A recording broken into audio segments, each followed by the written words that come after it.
There isn't a coronavirus vaccine just yet, but the debate is already raging about who will be the first to get it and who might refuse to take the vaccine. Now, infectious disease experts have said that to reach herd immunity, about 60% of the US population, at the very least, needs to be vaccinated. Now, our next guest has a bold idea. How about paying everybody $1,000 to take the coronavirus vaccine once it becomes available to reach herd immunity as soon as possible and move into that post-coronavirus pandemic world and also help with the U.S. economy? Joining us now is Robert Leighton, non-resident senior fellow at the Brookings Institution. Robert, this is a bold idea.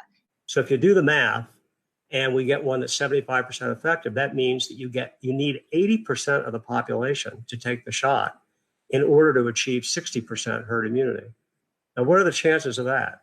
Well, according to the latest polling, 1/3 of Americans, I saw one poll said 35%, are refusing to take the vaccine, even when it becomes available and is widely available. So that doesn't get you to 80%. Now, Dr. Fauci has also been quoted saying, we're not going to force people to take the vaccine. And frankly, I think if the government tried to force people, you'd have a huge counter reaction, much worse than the anti-masking kind of thing that we see today. So you can try to have people persuade, you have a massive public education campaign, but I think it's going to be really hard to cut into that hardcore 35% that's going to refuse to take the vaccine. So as an economist, I say to myself, well, what's the only way we're going to get there? Pay people. Now the question is how much? I'll be the first to tell you, I don't know how much, but I don't think $100 is going to do it. I think if you paid $1,000 a person, so for a family of four, you're talking $4,000. In these hard times, that's a lot of money. And I think a lot of people would take the vaccine for $1,000. And then I have a kicker on that idea. And that is, what if you offer the $1,000, but you don't get everybody up to the 80%?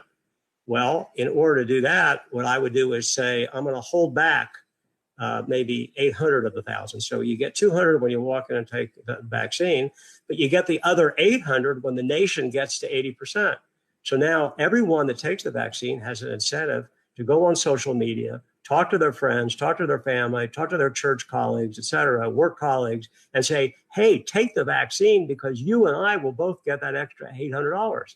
So you build in economic incentives for the country to get to the level of herd immunity. And I want to be crystal clear. If we don't get herd immunity, we're not getting our economy back and we're not getting our society and our lives back.